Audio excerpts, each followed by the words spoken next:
Bueno, pues vamos a revisar el texto de Gilberto Jiménez que se llama La problemática de la cultura en las ciencias sociales. Lo que nos viene a decir este autor es que el estudio de la cultura pues se ha hecho desde la filosofía hasta las ciencias sociales, y lo que pretende la cultura es hacer una aprehensión, una, eh, una interpretación de lo que son los procesos simbólicos que se realizan en la sociedad. Como se ha escrito desde diferentes lugares, desde diferentes espacios acerca de la cultura, y como nuestro curso no se trata de que nos volvamos expertos en el tema de la cultura, pero sí saber cómo se va creando el término, cómo se va creando la disciplina, lo que va a hacer este autor es acotar el estudio de la antropología y lo va a delimitar al ámbito de la antropología. Por lo menos, dice, estableciendo, digamos, una revisión histórica acerca de cómo se ha considerado a la cultura, dice que ha tenido, digamos, dos acepciones el término cultura que prevalecieron más o menos hasta el siglo XV.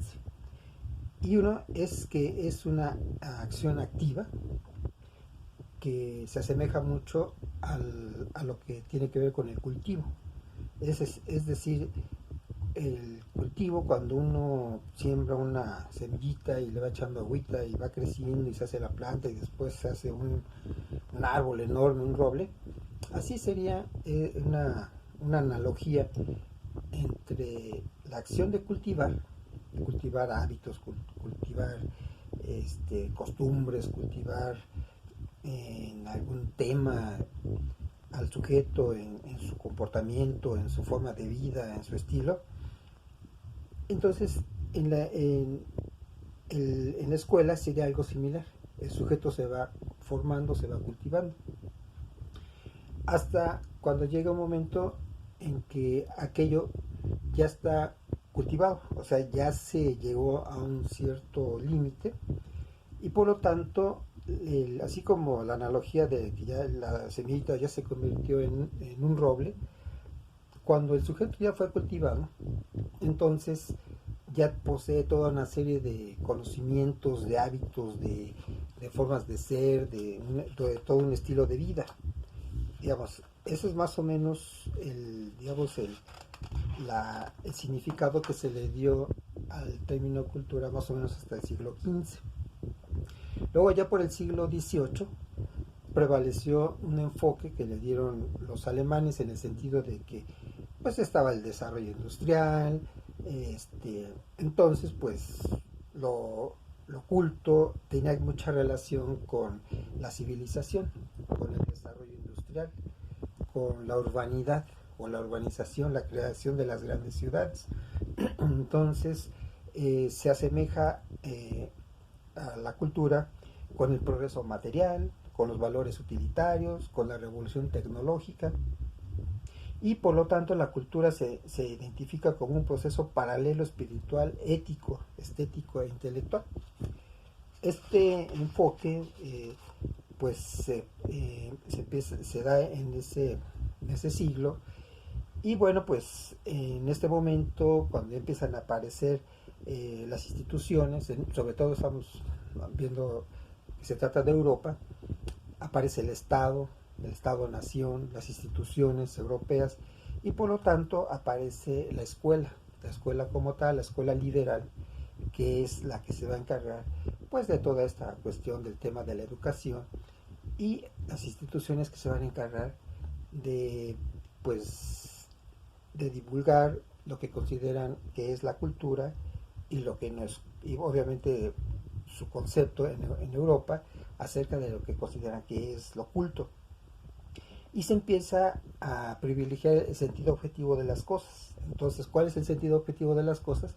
Pues sería las obras de arte, la pintura, la música de sinfónica, los textos escritos por pues ya reconocidos autores como Shakespeare, como Cervantes. Entonces se empieza, digamos, a crear el término de cultura patrimonio. Allí es donde precisamente llegan ese tipo de, de calificativos de qué es la cultura, o sea, lo que ya se objetivó. Entonces, la cultura patrimonio va a tener tres fases. Una es la codificación de la cultura, cuando se habla acerca de qué es lo bueno y qué es lo malo, qué es lo civilizado y qué es lo salvaje, ¿no? Recordemos que, por ejemplo, en América, pues América y los países que componen América, pues estaban en una situación de dominio colonial.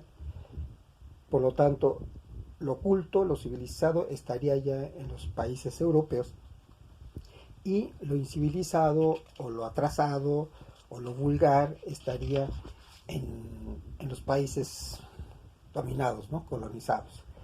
Entonces lo distinguido estaría ya en Europa y lo obtuso o lo espurio o lo bárbaro pues sería lo americano, ¿no? El continente americano. Entonces, esa, digamos, es una fase de la cultura patrimonio.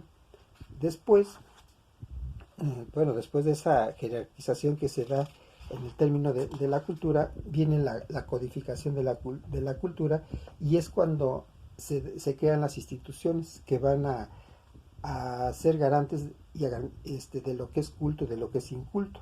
Aparecen, por ejemplo, pues, las bibliotecas, los institutos culturales, los agregados culturales, todas estas, digamos, todos estos elementos que institucionalizan a la cultura allá por 1900 y pues son los que van a determinar qué es lo culto y qué es lo inculto.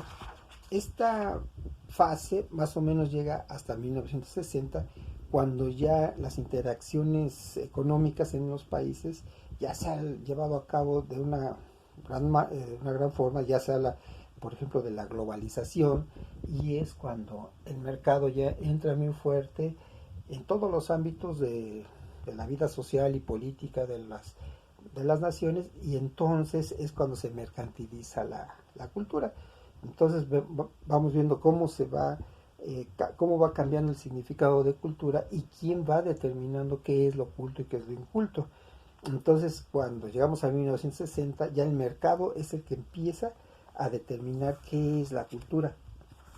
Ahí hasta podríamos decir que entonces la cultura es hasta la escuela se empieza a privatizar. Entonces, el mercado es el que empieza a determinar qué es la cultura. Entonces, ese recorrido, grosso modo, es saber cómo va evolucionando el término de cultura. Pero allá por 1871, la, el, los, esa tradición de solamente lo europeo es lo culto, se rompe con la llegada de la antropología. La antropología viene a relativizar lo que es culto y lo que es inculto, porque para la antropología, y de acuerdo con un autor que se apellida Taylor, dice: la cultura es todo complejo que incluye el conocimiento, las creencias, el arte, la moral, el derecho, las costumbres y cualquier otro hábito y capacidad adquirida por el hombre. Es decir, ya no es solo lo que se crea, por ejemplo, en las urbes, lo que se crea en la civilización, sino que ya es cualquier regla social que cree un ser humano, eso es cultura. Entonces, por ejemplo, en los grupos que están alejados de las zonas civilizadas, urbanas, pues por el hecho de organizarse para vivir en sociedad, para organizarse para el trabajo, para organizarse para realizar sus actividades de convivio, de tradiciones, pues también eso es cultura. Entonces ya no hay digamos, zona, eh, distinción entre decir esto es culto o esto es inculto, no, sino también todas esas expresiones, por ejemplo, musicales que tienen que ver así con la llegada de la primavera, la llegada de algún ciclo, cuando se siembra, cuando se cultiva, cuando se levanta la cosecha, bueno, pues todo eso también es parte de una cultura. Entonces no es solamente la asistencia, digamos, a los lugares industrializados, a los lugares desarrollados. Entonces ya no hay una infancia de la humanidad donde se va trasladando de zonas primitivas a zonas desarrolladas, sino de acuerdo con la llegada de esa definición de Taylor, Edward Taylor, donde dice que pues todas las culturas establecen, o sea, tienen cierta analogía, tienen cierto parecido, cierta igualdad. Y bueno, pues esto es lo que nos vienen a decir principalmente es esta concepción de la cultura, y esa es, digamos, la visión antropológica. Eso es lo que hasta el momento veríamos de qué es lo que es el término de la cultura desde la perspectiva antropológica. Y bueno, pues entonces la actividad que se va a realizar en esta ocasión precisamente consiste en que ustedes van a explicar con sus palabras qué fue lo que entendieron acerca de lo que es la cultura.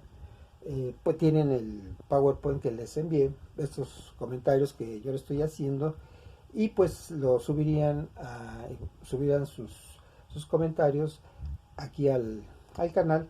Y ya saben, ustedes tienen que a su vez que comentar una de las respuestas de sus compañeros o compañeras, y y esperaría esta actividad a más tardar el, el sábado 26 de este mes. Bueno, pues hasta luego y nos estamos viendo.